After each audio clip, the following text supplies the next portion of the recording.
How does a language born thousands of miles away become the official tongue of mighty empire? Well, the story of Persian culture in Indian's court is not just a story of conquest. It's a story of art, language, and traditions shaping an entire civilization. And in many ways, it's a story that still lingers in air of India today. When you think of the great Indian courts of history, you might imagine the grandeur of Mughal palaces filled with scholars and poets, warriors and kings. But there's one thing that often goes unnoticed: the language they spoke and wrote in. It wasn't Hindi, it wasn't Sanskrit, it was Persian. Yes, Persian. The language of poets and philosophers from what is now Iran became the cultural backbone of the Mughal Empire. So how did this happen? It all began in the 11th century with the arrival of the Ghaznavis and Ghauris dynasties from the Central Asia. These rulers brought not just their armies but also their love for Persian language and culture. By the time the Delhi Sultanate was established in the 13th century, Persian had firmly embedded itself in the administrative and literary life of the Indian courts. And it wasn't just a tool of governance, it was a symbol of sophistication, a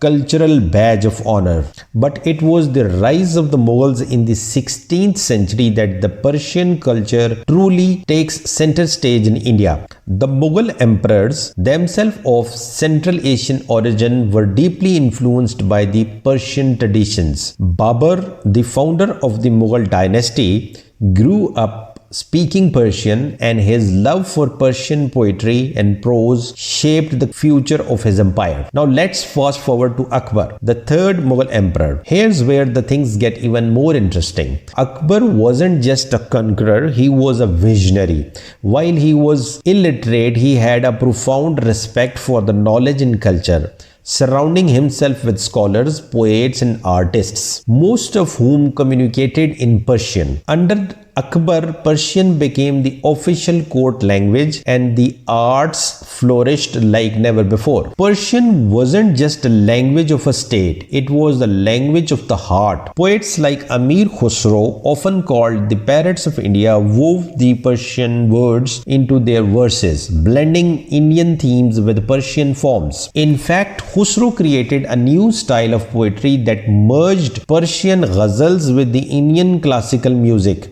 And that's just one example. Persian poetry and literature thrived in India's royal courts, shaping the intellectual and artistic life of the subcontinent for centuries. But it wasn't only about words. Persian culture influenced Indian architecture, art, and even governance. You have probably heard of the Taj Mahal, the white marble masterpiece that's often called one of the wonders of the world. Well, that iconic structure owes much of its design to Persian architectural traditions. The Char Bagh, or four-part garden, which is a hallmark of Mughal garden design, has its roots in Persian landscaping, symbolizing the Islamic idea of paradise. And then there is the matter of court etiquette. Persian culture brought with it a refined sense of courtly manners. It's no coincidence that the terms like Shahanshah, King of Kings, and Diwan, or royal court or council, became central to Mughal administration. Even today, we use Persian origin words like bazaar for market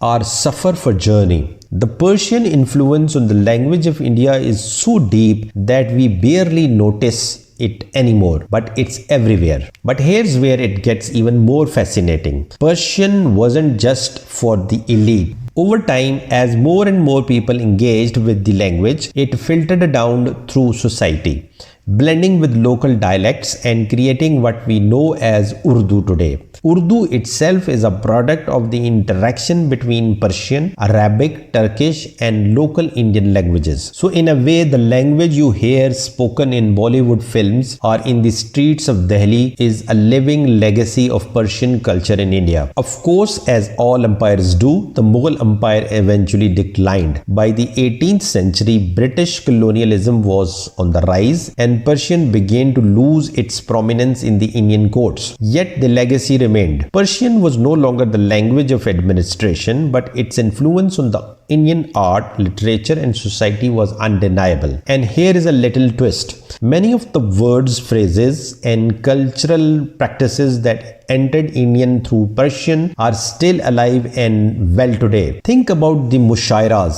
or poetry gatherings, that are still popular in parts of the India and Pakistan. These traditions have their roots in the Persian cultural practices that were once a staple of royal courts. So what does all of this tells us? It shows that culture is fluid, that borders and empires might rise and fall, but the ideas they spread have a life of their own. Persian culture may have entered India through conquerors, but it stayed and grew because it resonated with people. It became a part of the Indian cultural fabric, shaping not only how courts were run, but how people expressed their most intimate thoughts and feelings. The next time you see a piece of a Mughal art, hear a word with Persian origins, or read a poem in Urdu, you are witnessing the lasting impact of Persian culture on Indian history. It's a story of blending of two worlds coming together to create something entirely new. And isn't that the